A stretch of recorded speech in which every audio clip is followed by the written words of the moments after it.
Коллеги, добрый день. Первое, вы должны четко понимать о том, что в социальном проекте обязательно должны быть конкретная целевая группа. Она может быть одна. То есть проект может быть детский, он направлен на детей и подростков. Либо проект может быть направлен на детей, подростков и их родителей. То есть должны быть уже несколько целевых групп. То есть, да, поэтому если в вашем проекте принимают участие в том числе и родители, то у вас будет уже 22 целевые группы. Дети и подростки, либо это могут быть их родители. Поэтому в целевой группе вы обратите внимание, всех ли вы включили, потому что бывает замечательные проекты, но в целевой группе почему-то авторы проекта забывают про родителей, но про родителей в календарном плане указано, в проблеме указано, но как в целевых группах они отсутствуют. То есть вот на это вот обратите внимание.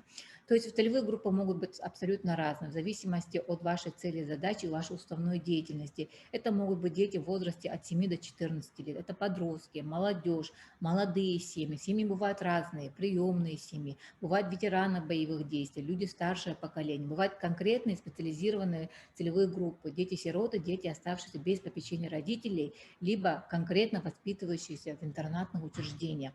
То есть вы должны четко прописать целевые группы. Второе, это мы должны понимать о том, что для каждой ли выбранной целевой группы обозначенным, то есть количество вот этой целевой группы на территории реализации проекта. То есть в селе проживать сколько вообще многодетных семей, сколько детей в них воспитываются, какие имеются проблемы у этой конкретной целевой группы, в чем истоки, причины проблемы, да, что сейчас проводится для того, чтобы исправить эту ситуацию, но чего не хватает. И вы должны все это указать, да, то есть отражены ли качественные, количественные результаты, то есть сколько человек примет участие, что произойдет в результате проекта, и есть ли мероприятие именно для этой целевой группы в календарном плане проекта. Вот. Следующее, что мы хотим обратить внимание, что мы должны все-таки экспертам доказать, что проблема существует, обосновать социальную проблему. Для этого мы должны не просто вот написать о том, что в настоящее время действительно существует такая-то проблема. Нет, мы должны доказать о том, что проблема существует. Мы можем приложить презентацию о результатах нашего исследования. Мы можем приложить диаграмму опроса, либо таблицу в Excel. Что для этого нужно? Те, кто участвует в фонде президентских грантов, мы все прекрасно знаем о том, что мы прикрепляем прямо ссылку либо из источников средств массовой информации, либо это вот презентации, результаты исследований могут быть на нашем сайте. И мы можем прямо взять ссылку и поставить эту ссылку с сайта прямо в обоснование социальной проблемы.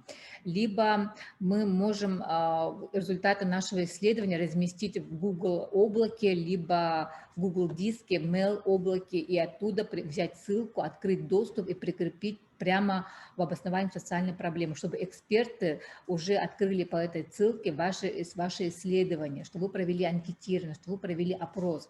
Кроме того, мы можем найти исследования, которые провели наши партнеры, либо организация, которая занимается нашим аналогичной проблемой, и действительно мы можем сказать, что вот такая-то организация провела такое-то исследование, и по этому исследованию вот такая проблема существует.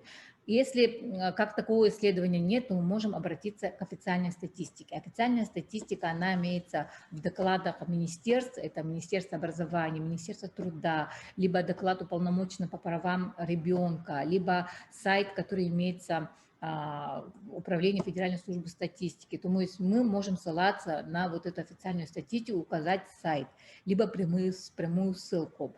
Обратиться в послание Элдархана, послание президента, что это тематика, что этот вопрос, эта тема актуальная, что год объявлен, что 2021 год объявлен годом здоровья, и мы проводим там проект по здоровьесберегающим технологиям, либо по охране здоровья, о том, что в послании Илдархана было указано про будущее поколение, поэтому мы проводим проект в рамках послания президента Российской Федерации Илдархана. То есть мы должны все время быть в тренде и именно в актуальных вопросах.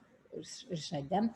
Кроме того, могут быть еще ссылки в средствах массовой информации. Мы помним, да, когда была проблема в городе Якутске по бродячим собакам, очень много было публикаций в средствах массовой информации, и проекты по зоозащите, по защите животных в своих заявках прикрепляли именно ссылки вот на эти актуальные средства, актуальные статьи средств массовой информации. Поэтому мы должны перед тем, как подать заявку, понять о том, что действительно какая информация, какой источник информации имеется, который мы с пользой можем использовать именно в пользу своей заявки. Цель проекта. К сожалению, поступают заявки, в которых есть 2 и даже 3 цели. Цель проекта, она должна быть одна, она должна быть конкретна, и она должна быть достижима, она должна быть измерима. То есть, когда эксперты откроют вашу заявку, в первую очередь они, конечно, ознакомятся об обосновании социальной проблемы, о том, что проблема существует. Окей, мы доказали, мы посмотрели краткое описание проекта и поняли о том, что каким образом проект будет реализоваться, на какой территории, сколько человек примут участие, и что в результате проекта произойдет с этими нашими благополучателями. И цель должна быть одна. Результаты проекта. Прежде всего, проект без результатов – это не социальный проект, и результаты проекта, они бывают двух видов. Мы это уже повторяем который раз, о том, что есть количественные результаты проекта и есть качественные результаты проекта. Каким образом формируются количественные результаты проекта? Они должны быть прописаны в каждом мероприятии вашего календарного плана. В каждом мероприятии. И это количество участников проекта, она может быть просуммирована, и в итоге мы видим о том, что в каждом мероприятии участвовали по 20 детей или по 10 родителей, и в сумме мы получаем там 100 детей, 100 родителей. И эксперт видит о том, что потому что в каждое мероприятие оно должно нам давать социальный эффект, количественный либо качественный. И эти количественные и качественные результаты у нас суммируются. У нас суммируется, и в итоге мы прописываем, что действительно, и эксперт видит о том, что действительно в каждом мероприятии мы видим о том, что сколько человек принимает участие, что они получают в результате каждого мероприятия, и в комплексе мы достигаем нашей цели и задачи. Еще раз повторяем, количественные результаты – это количество людей, которые ощутят позитивные изменения после осуществления вашего проекта. А качественный результат – это конкретные изменения, которых вы добьетесь.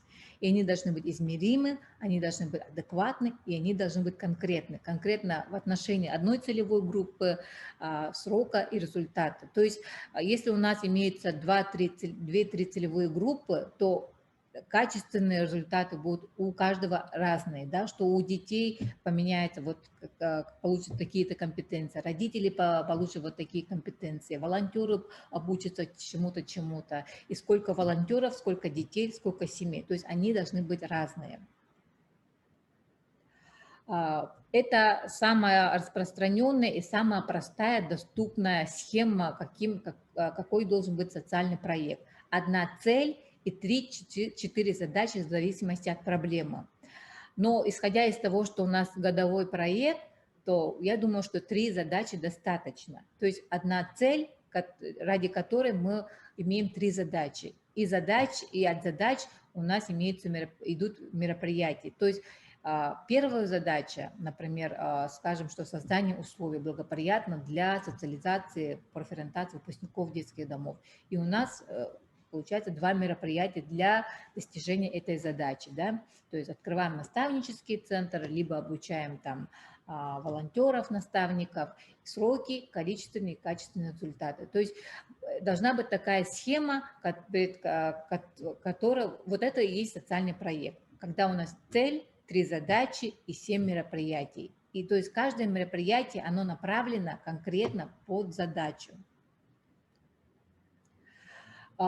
И вопросы для самопроверки, правильно ли поставлены задачи проекта, все ли задачи напрямую логически связаны с целью проекта. Иногда бывает такое, что появляется какая-то цель, которая вообще не соответствует цели.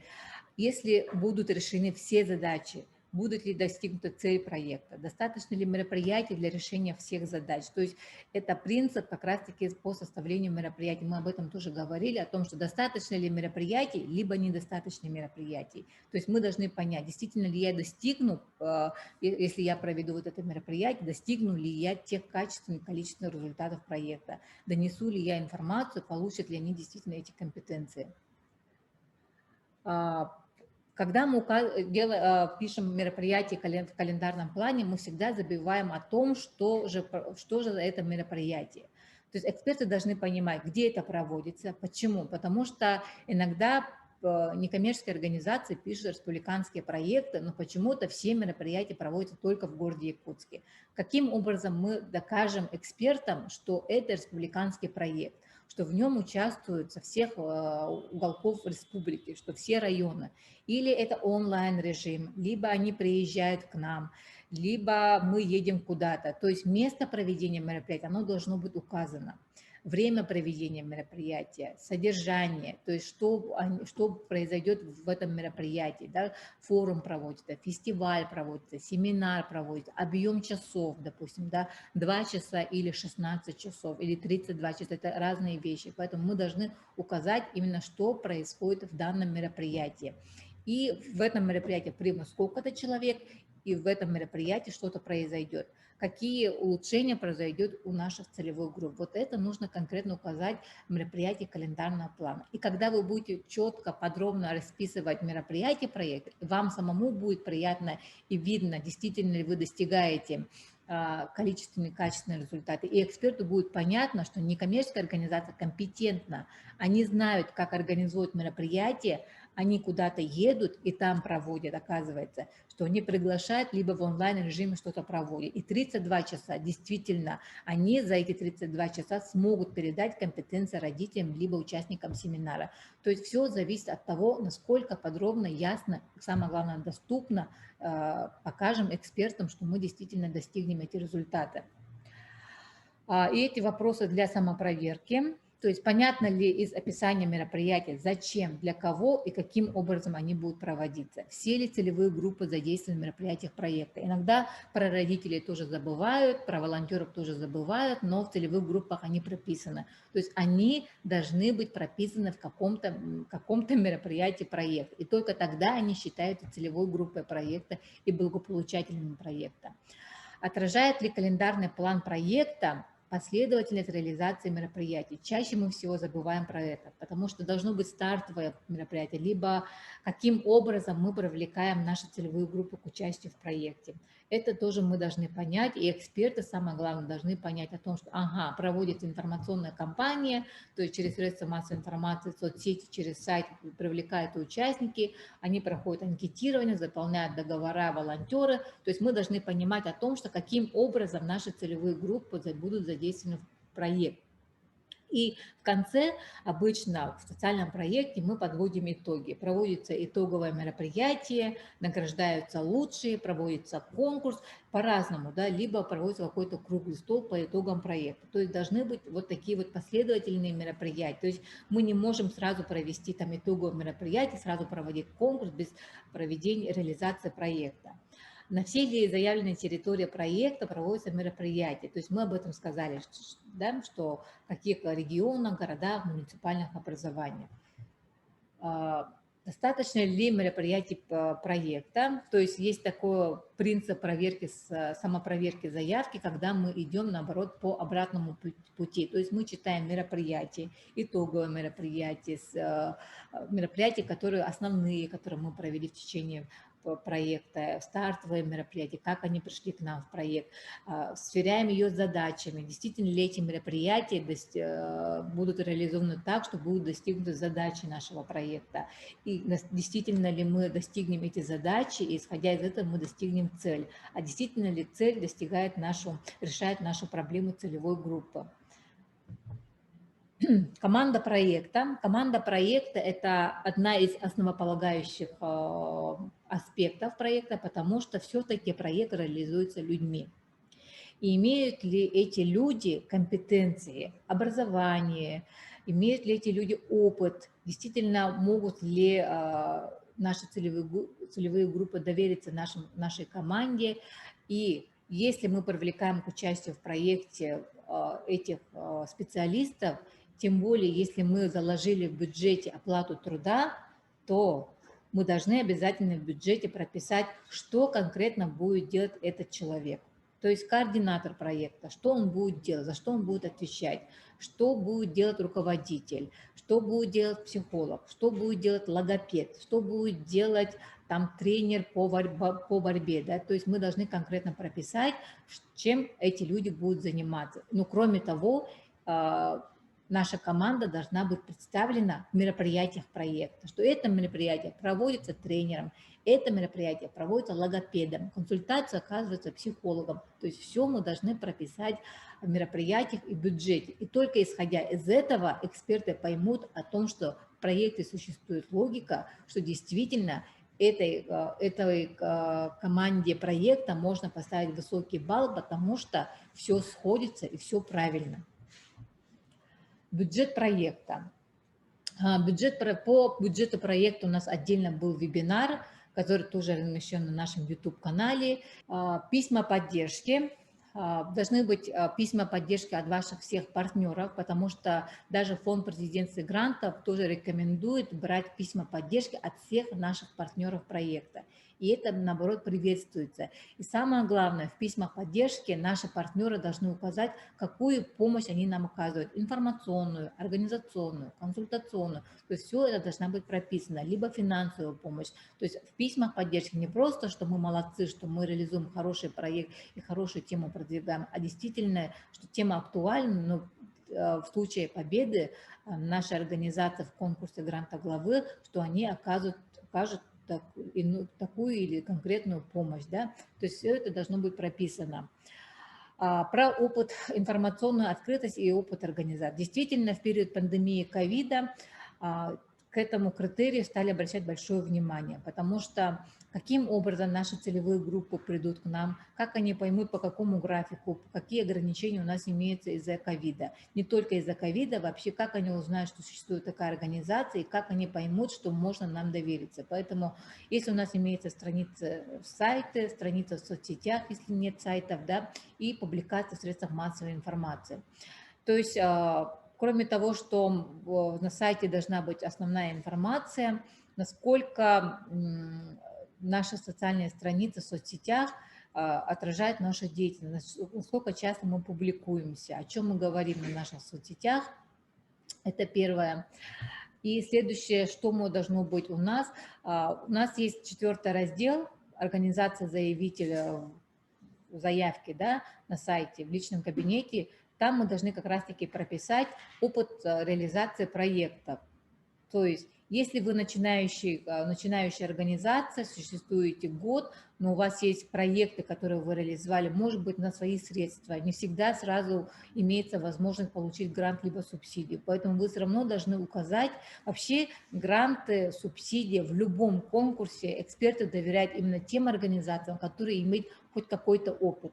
Поэтому, если у вас есть мини-проекты, провели фестиваль, но это тоже может быть как проект, потому что вы фестиваль провели ради чего-то. Вы провели семейный конкурс, это тоже может быть мини-проект. И вы должны указать, что вы действительно реализовали на собственные средства за 35 тысяч какое-то мероприятие, и вы считаете, что это социальный проект. То есть вы должны доказать экспертам, что вы умеете реализовать мероприятия, что вы умеете реализовать социальные проекты, и о том, что вы можете достигать результата. Потому что опыт реализации проектов – это не просто о том, что вы реализовали какой-то проект, какие результаты вы достигли в реализации этого проекта, сколько человек приняли участие в вашем фестивале, в вашем мини-проекте, либо в социальном проекте, либо вы и в результате участия в фестивале, в семейном конкурсе, либо в каком-то волонтерском проекте у вас люди что-то улучшила ситуация, из трудной жизни ситуации вышли, сколько-то семей, сколько-то детей. То есть вы должны прописать